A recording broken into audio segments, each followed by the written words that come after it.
Now, last year saw the fastest annual rise in the concentration of carbon dioxide in the Earth's atmosphere. That's according to data collected and analysis from a research station in Hawaii. The study from the UK's Met Office has warned that CO2 at current levels are incompatible with the target of keeping global temperatures below 1.5 degrees. Concentrations of CO2 are now 50% higher than before humans started burning large amounts of fossil fuels. Last year was the hottest on record, with global temperatures 1.6 degrees above pre-industrial levels. Let's speak now to Professor of Earth System Science at Stanford University and also Chair of the Global Carbon Project, Rob Jackson.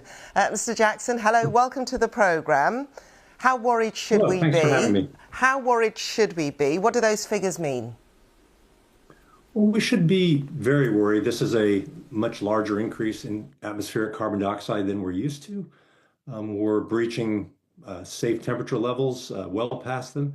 And I think the most troubling thing about the increase this year is that it's not caused primarily by a surge in fossil fuel emissions. We estimate fossil fuel emissions are up about 1% last year in 2024.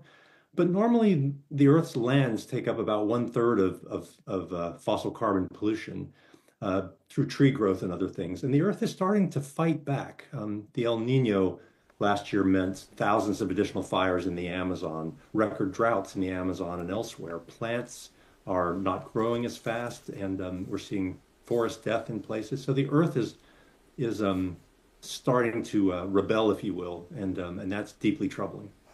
You say the Earth is fighting back. I mean, the Earth's just going to get on with things, isn't it? It's us that's going to suffer. It's going to correct itself somehow.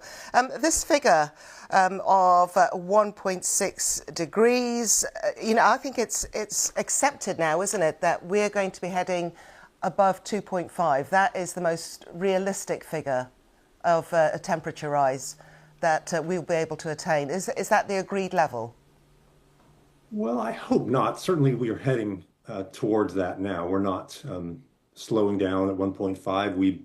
A couple decades ago, it would have been inconceivable that we would have so casually and cavalierly blown by the 1.5 C threshold where we are now, but we did, and we may do the same for 2.0 and head above 2.5, which is a deeply troubling world with sea level rise, ice melt, and extreme weather. We do not want to go there, but we just seem to be sort of whistling down the street, ignoring what's happening around us. Okay, so in terms of what is happening, why are we seeing this fastest rate of carbon dioxide entering the Earth's atmosphere?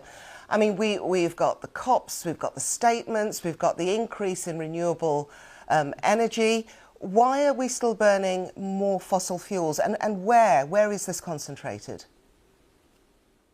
Well, we're burning more fossil fuels in almost all regions of the Earth. Europe is the primary region, really the only region where fossil fuel emissions have actually decreased. So thank you for all of your efforts. But elsewhere, we're burning more. One thing we're doing around the world is producing more and more energy. So we're building wind turbines and solar panels. But because there's so much extra demand for energy, that renewable infrastructure does not mean that we're taking fossil plants like natural gas and in some places coal offline, and we need to take fossil plants offline and replace them with clean energy. Are we going to do that? Do you think it's attainable? Because it looks as if man's development and what needs to be done to protect the Earth, I mean, they don't correspond at all.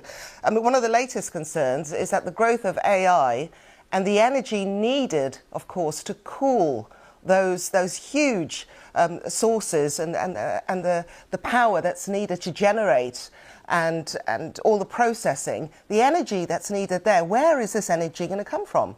Fossil fuel, isn't it? To some extent, there's a discussion here in the United States about extending the lifetimes of coal plants that were scheduled to be taken offline in the next few years because of so much extra demand for energy, partly coming from data centers and AI and things like that. We have an insatiable appetite for energy, and that appetite means we need renewables and nuclear, and we're still burning fossil fuels instead of reducing emissions. Okay. Professor Rob Jackson. I was about to get onto nuclear there, but I've run out of time. Thank you very much indeed. Thank you. Thank you.